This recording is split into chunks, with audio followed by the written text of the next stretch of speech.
China के बढ़ते प्रभाव को चुनौती देने के लिए ट्रंप ने पाकिस्तान, सऊदी अरब और अन्य मुस्लिम देशों के साथ नई रणनीतिक चाल चली। नमस्कार, मैं छवि आपका स्वागत करती हूं द इंडिया मूव्स में। अंतर्राष्ट्रीय राजनीति में हाल ही में अमेरिका के राष्ट्रपति डोनाल्ड ट्रंप ने एक नई और सोची समझी रणनीति अपनाई, जिसका मुख्य मकसद एशिया और खाड़ी क्षेत्र में चाइना के बढ़ते प्रभाव को रोकना है और अमेरिका की वैश्विक पकड़ को मजबूत बनाना है। ट्रंप ने इसके लिए पाकिस्तान, सऊदी अरब, तुर्की और कतर जैसे देशों की ओर ध्यान केंद्रित किया है, जो पहले चाइना के मजबूत रणनीतिक और आर्थिक साझेदार रहे। हाल ही में पाकिस्तान और सऊदी अरब के बीच हुई द्विपक्षीय रक्षा समझौते ने इस रणनीति को और ज्यादा स्पष्ट कर दिया है। इस समझौते के तहत तय किया गया है कि अगर एक देश पर हमला होता है तो इसे दूसरे देश पर भी हमला माना जाएगा। इसे इस्लामिक नाटो के पहले कदम के रूप में देखा जा रहा है और ये बड़े अरब इस्लामी रक्षा गठबंधन की नींव भी रख सकता है। सऊदी अरब अमेरिका का करीबी सहयोगी है और बिना अमेरिका की स्वीकृति पाकिस्तान, सऊदी अरब का ऐसा समझौता संभव नहीं था। ट्रंप की रणनीति ये दिखाती है कि अमेरिका इन देशों को चाइना के प्रभाव से दूर रखते हुए अपने पक्ष में बनाए रखना चाहता है। इसके साथ ही ट्रंप ने पाकिस्तान के साथ $50 करोड़ का खनिज निवेश समझौता किया, जिसका मकसद $6 ट्रिलियन की खनिज संपदा का दोहन करना है और टैरिफ वॉर में पाकिस्तान को विशेष प्राथमिकता देते हुए सामानों पर टैरिफ 29% से घटाकर 19% किया गया।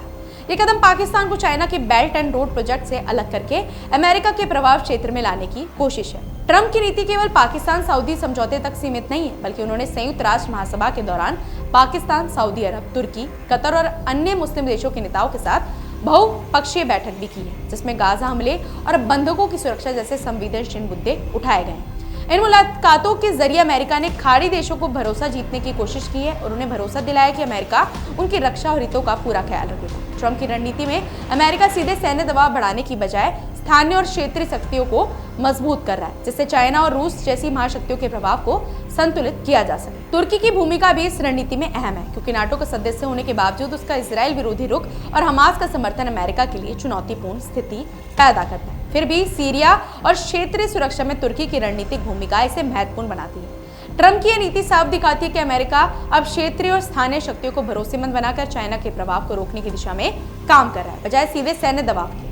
अमेरिका की यह चाल पाकिस्तान और सऊदी अरब को स्थिर और भरोसेमंद साझेदार बनाए रखने, खाड़ी क्षेत्र में संतुलन कायम रखने और चाइना की बढ़ती ताकत को चुनौती देने की दिशा में एक बड़ा कदम है। ट्रंप की रणनीति ये भी दर्शाती है कि अमेरिका वैश्विक जियोपॉलिटिक्स में अपनी पकड़ मजबूत रखने और क्षेत्रीय सुरक्षा के साथ साथ आर्थिक और रणनीतिक हितों को संतुलित करने के लिए लगातार सक्रिय है, जिसमें पाकिस्तान, सऊदी डिफेंस पैक्ट, बहुपक्षीय बैठकों और आर्थिक निवेश जैसे कदम अहम साधन बने हुए हैं, जो अंत में चाइना और रशिया के बढ़ते प्रभाव को सीमित करने की दिशा में एक अहम कदम माना जा रहा है। इस पूरी योजना के जरिए ट्रंप ने संदेश भी साफ कर दिया है कि अमेरिका अपने रणनीतिक और आर्थिक हितों को सुरक्षित रखते हुए दुनिया में सामरिक संतुलन बनाए रखने के लिए कोई भी अवसर गंवाने वाला नहीं है और वे अपने प्रभाव को क्षेत्र में किसी भी हालत में बदलाव नहीं आने देंगे। फिलहाल ऐसी अपडेट्स के लिए जुड़े रहिए हमारे चैनल द इंडिया मूव्स के साथ।